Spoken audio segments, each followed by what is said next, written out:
starting the recording now. Oh, yeah. Nice. Okay. Let's see the participants. We got 6 people. I'm sure. Yeah, it is kind of my bad that I didn't put the thing there. I think.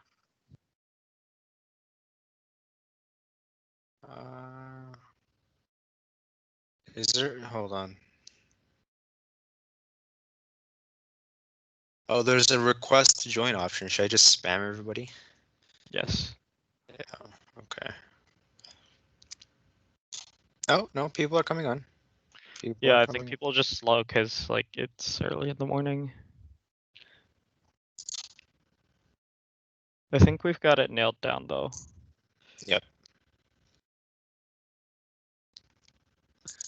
So like we don't have to take very long for the updates. Yeah. So, do we have everybody from each team? Hold on.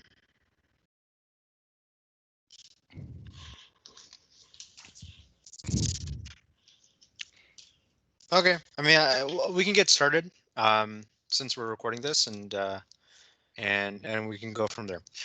So, because if we said that we're not observing tea time, then we should follow what we say and not observe tea time. So, I guess inverter control systems, we can go first. Not much in the way of development after our initial meeting with the inverter system control systems task force. However, I mean, Kiki and I, we briefly talked about foregoing the PCB mounting idea and just directly connecting the Arduino sensors and whatnot to the inverter through Molex connectors, like just easy, quick plug and play system that we don't have to develop a separate PCB for.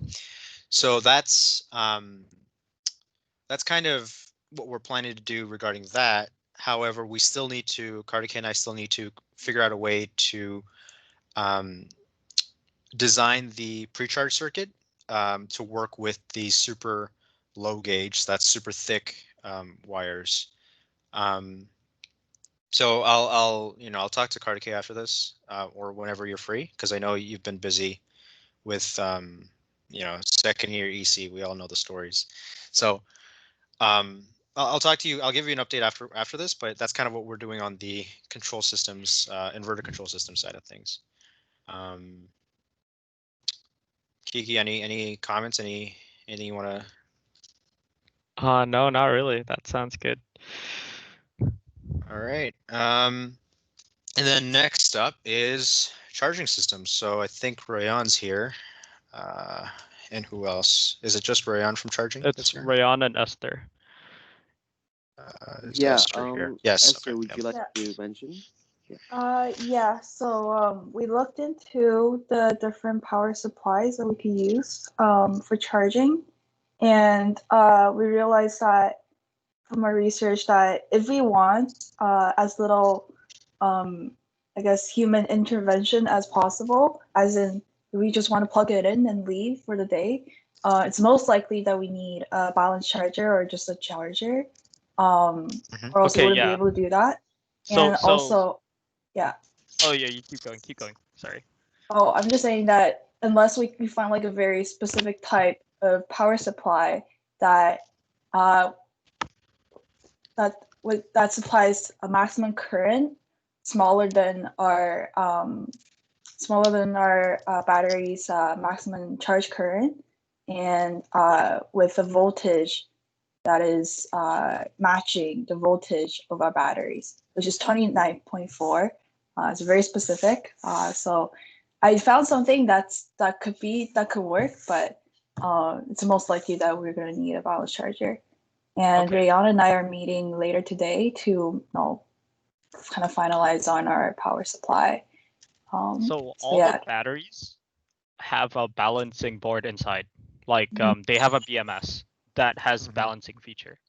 Yes. But yeah, I read about that too, but the general consensus in I guess people who work with batteries, the hobbyists, is you shouldn't be using BMS for charging, nor should you just plug it into a power supply for charging.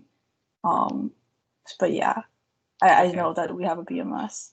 Okay. Okay. If that's what you think, then yeah, I just wanted to make sure that was clear.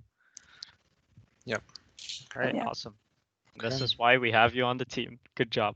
I never would have thought that. I never would have thought about that. Okay, so okay, I'll just I mean, if you guys could write down those updates in the OneNote, that would be swell. You know, I'm trying to capture some of it right now, but I might miss out on something, so just go back and just you know, update it yourselves if I'm in case I'm missing anything. Okay, so who's next? Low voltage power distribution. That's Shash and Jasmine. If you guys want to give your updates on low voltage power distribution. Okay, can I share my screen? Yeah, of course. Yep.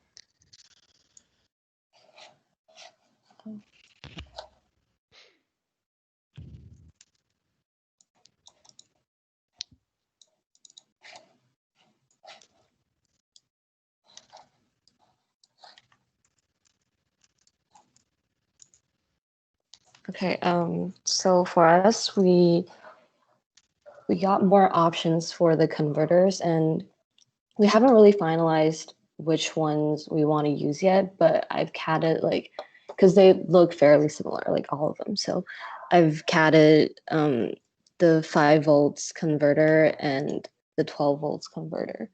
And right now we just need to finalize like which one we really want, and I'll have to CAD the 24 volts converter. So those converters, are they still the ones that were based off the 20 amp requirement I gave No. originally? They're new ones. They're new ones, yeah. I updated the sheets, yeah. And how much leeway did you give based off the calculations that you got? Not much. Like 1.5 factor of safety maybe, or 1.2 or 1.3 is always good to have, because you never know. Like, yeah, you know, yeah. Okay, yeah. I'll consider just keep that in mind. Yes, okay, I will. And Shash, do you want to update your part? Yeah, so I spent the previous week doing the calculations for the power requirements for the LV system. And then I just translated that into a circuit diagram. Well, it's a block diagram, circuit diagram hybrid. Can I share my screen? Yeah, you're welcome to share your screen. Guys, like if you share your screen when you're giving these updates, it really helps a lot when you're doing stuff. Do you see it? Yep. Okay. So it's not how a conventional circuit diagram should look like, but it does the job of like conveying which components should be on which power rail. And I would love some feedback on this. Yeah. Okay, let's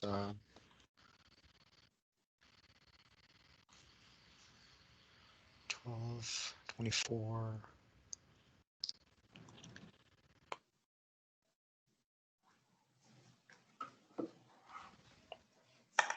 Yeah, I mean everything looks good to me.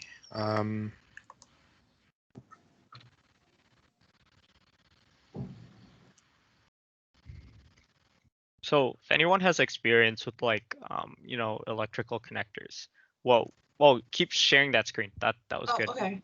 Yeah, Right. yeah, I was still looking over that. Sorry. No, it's all right. Or like choosing connectors or something. So you can think about this like those blocks as like USB ports on like a computer, and they're all powering all these different things. But like this giant strip it'll just be a giant strip of USB ports. I'm saying USB ports because it's not actually going to be USB ports. It's going to be something else. But we have to choose like what that port is going to be. And there's quite a few different connectors you can look into. There's JST. There's the what do you call it? XT. Yeah, the XT connectors. There's the DuPont connectors. Do the XT go below 30? Because 30 is overkill and they're pretty expensive. I'm not sure. I think 30 might be the minimum. I'll just double check right now. Yeah. There's also Molex. Oh yeah, Molex. Yeah, JST, Molex, Oh, what about XT. the Let's. power supply connectors? Those are pretty good. Oh yeah, barrel plug. Barrel plug would be clean. I think like I forget what they're called, 9mm barrel plugs. Because yeah, okay. So look, XT they don't go below 30. Definitely overkill. A barrel plug will be fine. Or if you want to do USB, by all means, that could work as well. That would be kind of clean. But Actually, yeah, USB would be very nice, and it's easily available. yeah, exactly. As long as it can handle those currents and voltages. Mhm. I feel like USB would work. USB would definitely work for 5 volts. That's what it's designed for. I don't know about 24 and 12. Maybe again, this is probably overkill, but it'd be cool to have USB-C power delivery. But obviously, don't. That's just I'm just putting ideas out there. But for 5 volts, yeah, USB would definitely work, especially because the Arduinos already are designed to work off of. They're designed to pull power out of USB ports, so that would be fine. But yeah, lots of options out there. Find a more like a cost-effective connector that can still deliver at the power requirements. And I guess consider the space. Like some of the connectors are really big, and then USB-C is actually really small. And there's a shitload of connectors that we gotta have. So having USB-C might actually be really nice because it doesn't take very much space. Yep. Yeah. We want to build for modularity in case we want to add more things or whatnot. So, even having some options for expansion, just in case down the line, the electronics team or whoever else discovers that they need to add another sensor really quickly, then it'd be nice to have that expandable option. So even just designing for adding a couple of extra ports might be a helpful suggestion. But yeah, this is really well done. Thank you. And we'll keep that in mind when we choose connectors. That's really helpful. Yep, for sure. So yeah, if you guys could link this slide on the OneNote and some a quick overview of updates, that would be swell. Yeah. Okay. Next up, we have low voltage battery design, which is Harsh and Mayank. Yep. Yeah, so I just finished putting in the wiring diagram for the BMS into the wiring diagram that I showed last week. Okay. And it's still, so I can share my screen. It's kind of messy right now. I have some cleaning up to do.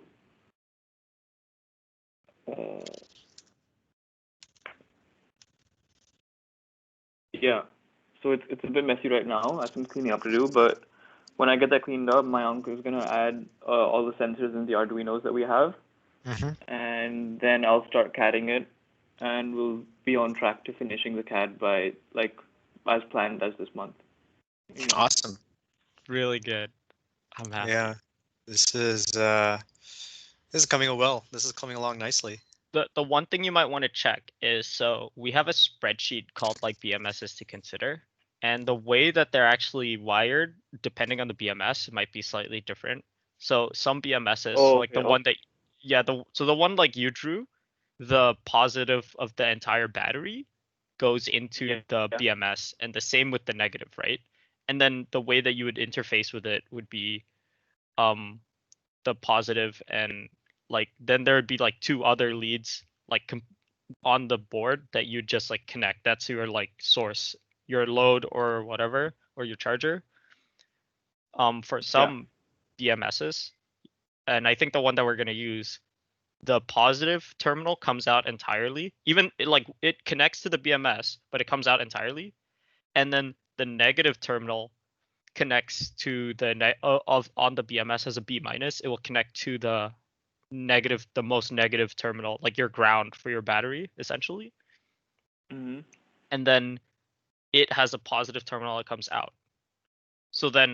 Or like it has another negative terminal that comes out. But essentially what happens is that then your common port. It would also be common port. One of those wires comes straight from the battery, the other one comes from the BMS.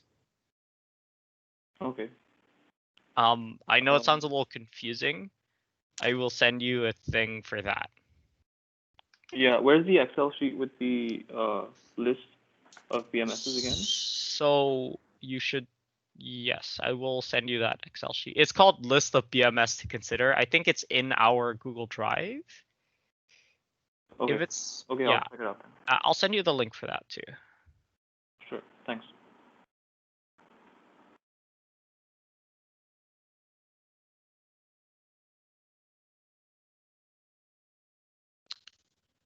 Okay. If you could take a quick screenshot of this and put it in the OneNote again, it'd Yeah. be nice to consolidate all the information onto one place so that everybody can touch base with each other. And because it's, this team, yes, you guys are split up into your own design groups and whatnot, but I think it's also nice to also know what other people are doing because, free flow of ideas and free flow of information was never a bad thing. And we want to share ideas and get creative with our designs. So yeah, help your fellow teammates out, share information, make sure that everybody's on the same page.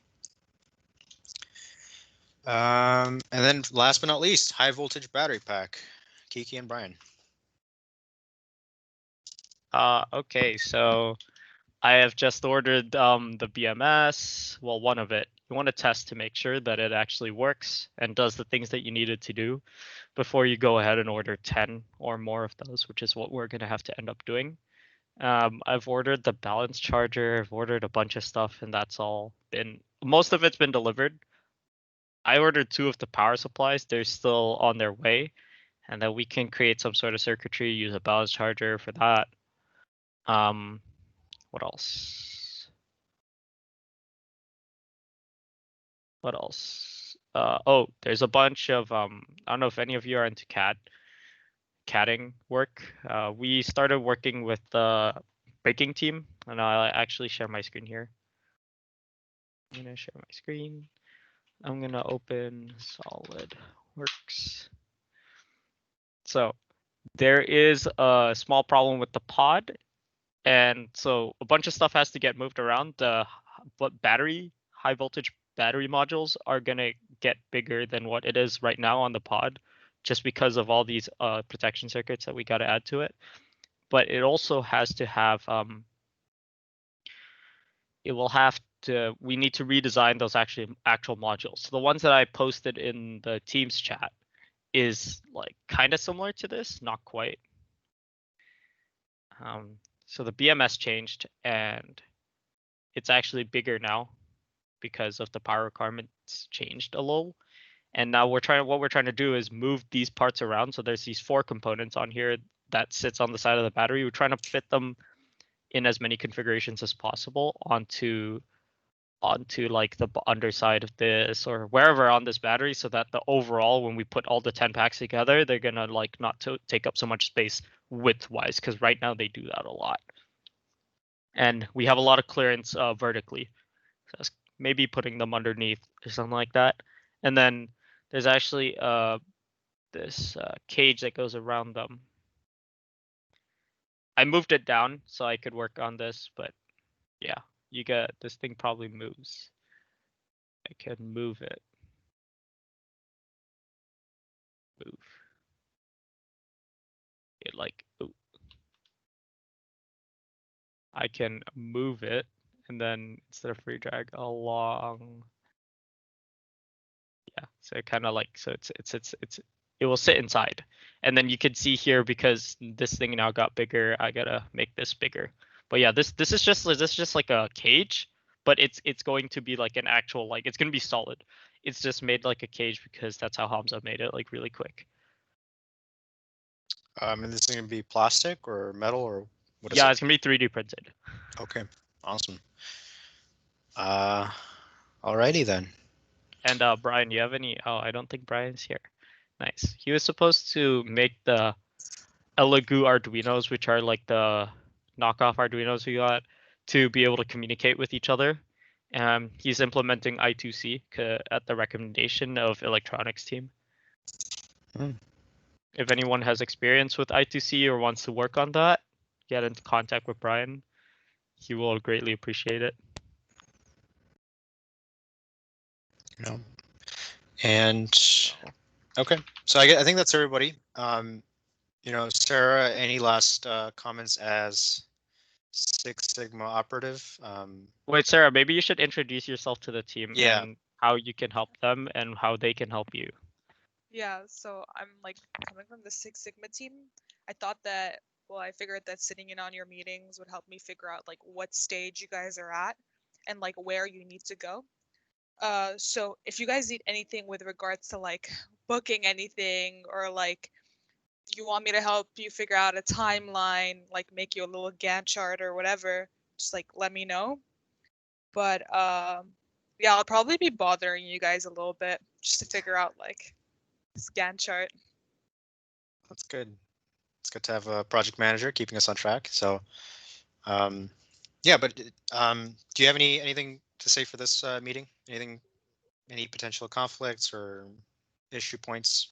I think that what would help me for next meeting is if you guys, like when you guys are giving updates on how much you've like done something, like give me like a little percentage. Like for example, you said that you've ordered most of the parts and most of the parts have arrived. Like just give me a ballpark number so I can like also update the Gantt chart as we go. That would be pretty nice. Okay, well, we'll be sure to do that for the next meeting.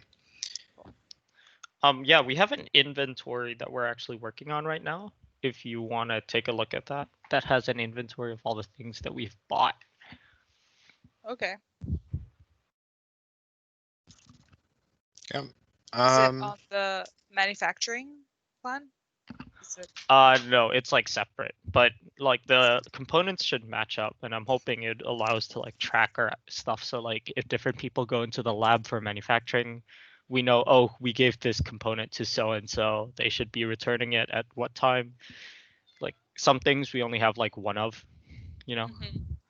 Yeah. Oh, also Jasmine, do you mind sharing your screen again, because we didn't get to see it, and I know you want to let us see what it is. Sure. I didn't realize I wasn't sharing it. Okay. Let me try it again.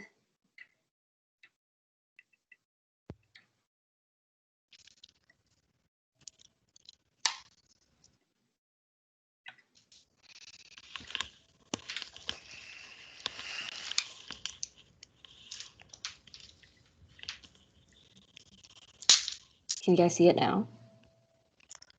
Yep. Okay, yeah. Ooh. So I think this is the 12 volts converter and this is the 5 volts one. Yeah.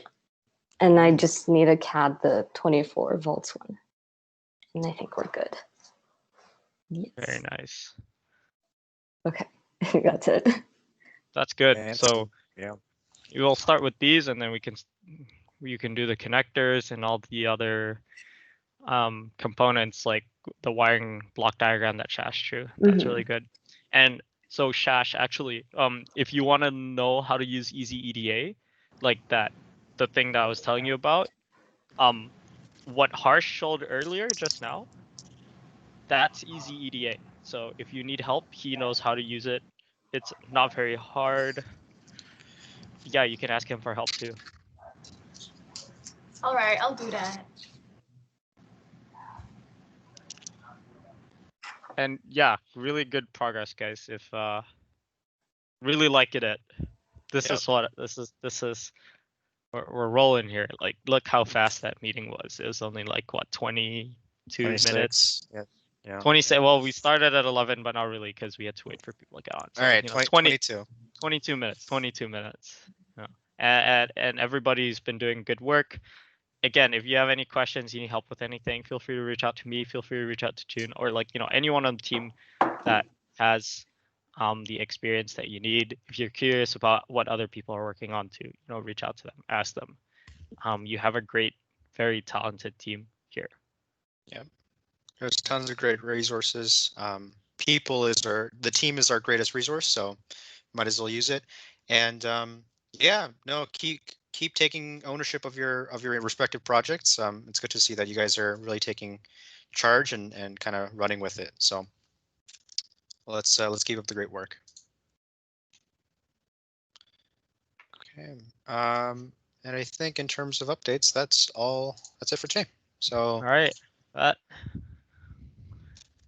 June, good job with the meeting, by the way. thank you. So yeah, it's Thanksgiving weekend. We'll end early and everybody enjoy the long weekend. Yeah. Happy Thanksgiving. Bye, guys. Bye-bye. Bye. June. Bye. Bye. Happy Thanksgiving. Yep, you too. Bye-bye.